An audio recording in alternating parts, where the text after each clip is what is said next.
زخم تیری که بر دلم نشاندی مرهم نهم. چگونه دانستی دلبسته کردم؟ آنگونه که تو دانستی. از نگاه پریشانت دانستی که تو نیز چون من چشمانی پریشان داری. سپیده در راه است. تیر بیفکنم شهره میشوم میان تورانیان، کمانم مزاح آفرین جم نشان میشود. تیر نیفکنی ایرانی باقی نمیماند. شیره جان به کمان گیرم 100 گز. 100 گز زمین ایرانیان را چه میشود؟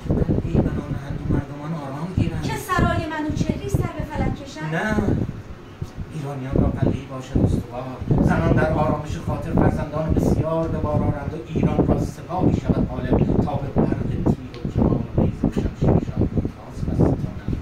چه زیر خانه به دشمن میدهی که آیندگان باز پس گیرند؟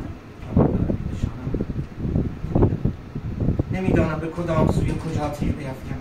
آن سو که دلت راهوار است. بسیار زمانی است دلم به دشت و بیابان و کوه سرگردان. نه، کمان میشکنم اگر رخ بگشا و رهایم کن از این تردید. بگذار به این تردید دل خوش باشی. رخ بگشا. آرش، اگر چیزی میانمان باشد سپیده دم آسوده تر تیر میفکنی. رخ بگشا پریچه که از ابتدا دانستم کیستی.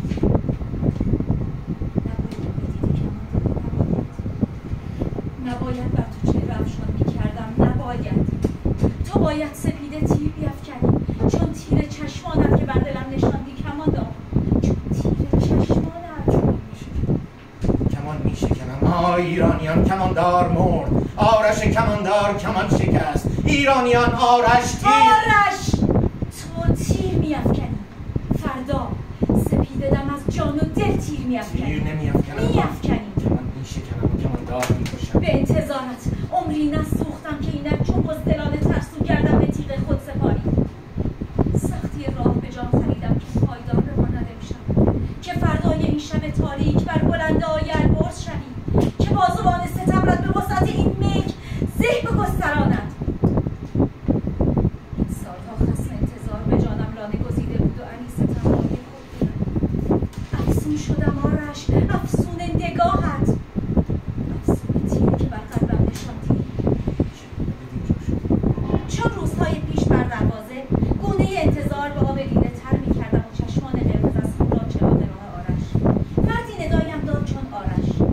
به گمان تو به پا و سر به تعجیلش آب آوردم، آب نوشید.